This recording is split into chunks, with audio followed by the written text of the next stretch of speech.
Hoy día tenemos básicamente un gobierno comunista en Chile y los resultados están a la vista. En poco tiempo tenemos la crisis de seguridad pública más grande de la historia de la nación, y tenemos los peores indicadores económicos de los últimos 40 años.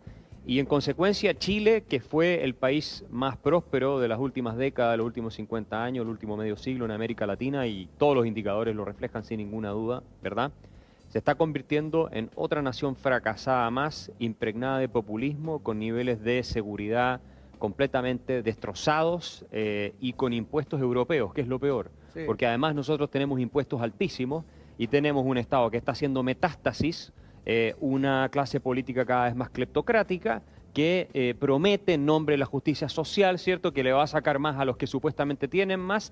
Mientras tanto, ellos, los que reparten, se llevan la mejor parte y está generando un daño devastador a la gente más pobre del país.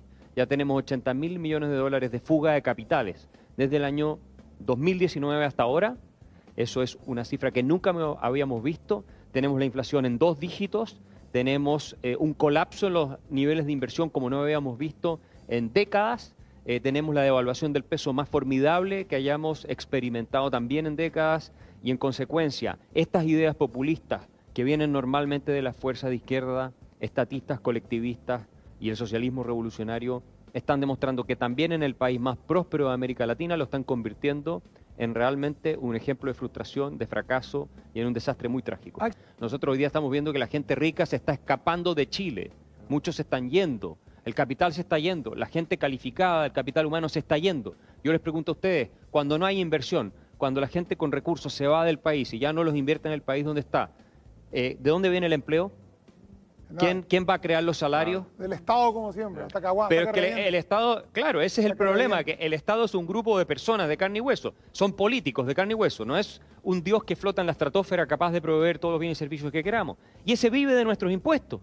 Entonces, que también ocurre lo siguiente, que cuando tú, por ser tan parasítico con tu política tributaria y quitarle tanto dinero a la gente, primero empiezan con los más ricos, después siguen con la clase media, porque se les va acabando, obviamente, la plata allá arriba.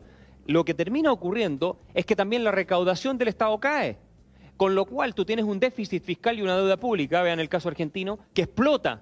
Y así terminas quebrando el país pidiéndole ayuda al Fondo Monetario Internacional. Esta película la hemos visto cientos de veces en la historia latinoamericana y en la historia africana. No somos mucho mejores en esa materia, y por lo tanto es increíble que todavía tengamos partidos políticos, grupos intelectuales que promueven este tipo de ideas en nuestros países. Paraguay no es una excepción, y que la gente les crea.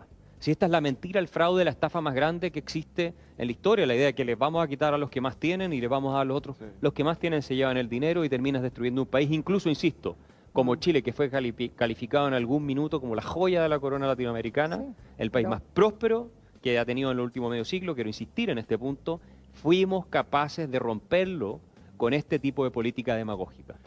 Nosotros tenemos grupos terroristas que se disfrazan de indigenistas, pero que en realidad están vinculados al narcotráfico, como en otras partes de América Latina, ¿verdad? Y él mismo ha salido a hablar de diferencias de opinión con los terroristas que plantean que quieren tomarse cosas por la fuerza, incluso matar gente. Diferencias de opinión.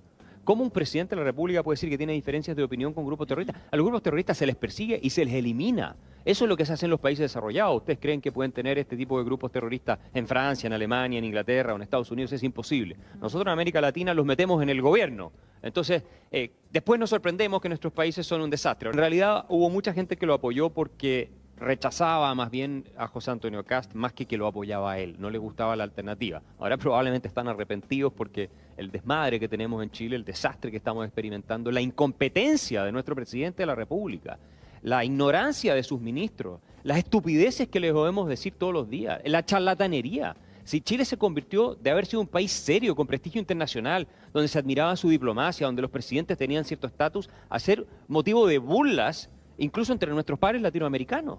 Eso es todo con el gobierno de Gabriel Boric, un grupo de gente muy joven, además sin ninguna experiencia, y la juventud no es el problema, el problema son sus ideas, con ideas nefastas y que nos están haciendo mucho daño.